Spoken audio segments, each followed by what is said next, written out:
কোরআনে বর্ণিত দুটি ফল নিয়মিত খেলে আপনি আজীবন আপনার যৌবনকে ধরে রাখতে পারবেন, আপনার ফিটনেস ঠিক থাকবে আজীবন। সুবহানাল্লাহি ওয়া বিহামদিহি সুবহানাল্লাহিল আযীম। এটা আমার কথা নয়, ১৫০০ বছর আগে কোরআনে কারিমে আল্লাহ পাক যে আয়াত নাযিল করেছে, যে ফলগুলির কথা বলেছে, ১৫০০ বছর পরে ডাক্তাররা গবেষণা করে দেখেছে ওই ফলগুলি যদি নিয়মিত কোনো যুবক খায় তাহলে ৭০ বছর ৮০ বছর পর্যন্ত তার যৌবন সে ধরে রাখতে পারবে। সুবহানাল্লাহি ওয়া বিহামদিহি সুবহানাল্লাহিল আযীম। এই কোরআনকে আজকে কাফির মুশরিকেরা বিশ্বাস করতে চায় না। আমি আশ্চর্য হই, আল্লাহ যে বলছেন ওয়ানুনাজ্জিলু মিনাল কোরআন মা হুয়া শিফাউ ওয়া রাহমাতুল লিল মুমিনিন। কোরআন অনুযায়ী চললে একটা মানুষের ডায়াবেটিস হবে না, ক্যান্সার হবে না, কিডনিতে সমস্যা হবে না, অসুস্থ হবে না, মোটা হবে না। আল্লাহু আকবার। আল্লাহ সুবহানাহু ওয়া তাআলা এই কোরআনে কারীমের মধ্যে লিখেছেন তিবয়ানাল লিকুল্লি শাই। কোরআনে বর্ণিত দুইটি ফলের কসম আল্লাহ পাক খেয়েছেন, এবং মেডিসিন বিশেষজ্ঞ যারা এরা বলছে যে দুইটি ফল যদি নিয়মিত কোনো ব্যক্তি খায় তাহলে তার আজীবন যৌবন ঠিক থাকবে। আল্লাহ পাক কোরআনে কারীমের মধ্যে সেই ফলের কথা বলছেন, এবং বিশেষজ্ঞরা বলছেন যে মিথালোনিডস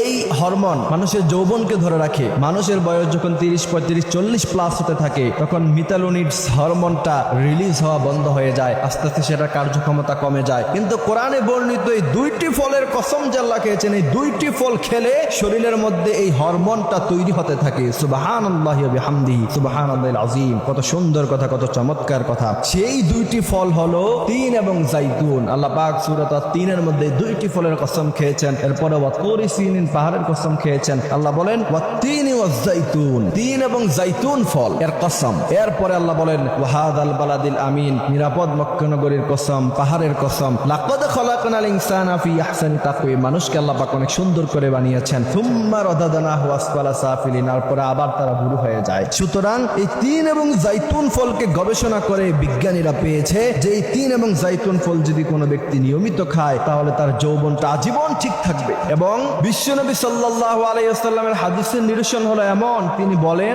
যে তোমরা তোমাদের শরীর ফিটনেস ঠিক রাখতে হবে। বিশ্বনবী সাল্লাল্লাহু আলাইহি ওয়াসাল্লাম খাবারের উপরে অনেক কথা বলেছেন, তুমি কতটুকু খাবার গ্রহণ করবা। পৃথিবীর কোনো মনীষী এই কথা বলেছে কিনা আমার জানা নাই। আল্লাহর নবী বলেন যে সম্পূর্ণ পেট ভরে তোমরা খাবার খেও না। ১৫০০ বছর আগের কথা। ১৫০০ বছর পরে ডাক্তাররা বলছে কোনো ব্যক্তি যদি সম্পূর্ণভাবে পেট ভরে খাবার খায় সে অসুস্থ হয়ে যাবে, তার ডায়াবেটিস হবে, তার গ্যাস্ট্রিক হবে, তার আলসার হবে। কিন্তু নবীজি সাল্লাল্লাহু আলাইহি ওয়াসাল্লাম ১৫০০ বছর আগে বলেছেন যে তোমরা এক ভাগ পানি খাও, এক ভাগ খাবার খাও, আরেক ভাগ তোমরা পেটকে খালি রাখো, তাহলে তোমরা সুস্থ থাকবা, ফিটনেস ঠিক থাকবে, অসুস্থ হবে না জীবনে কোনোদিন। আর আজকে আমরা যখন খাবার পাই আমরা কি করি?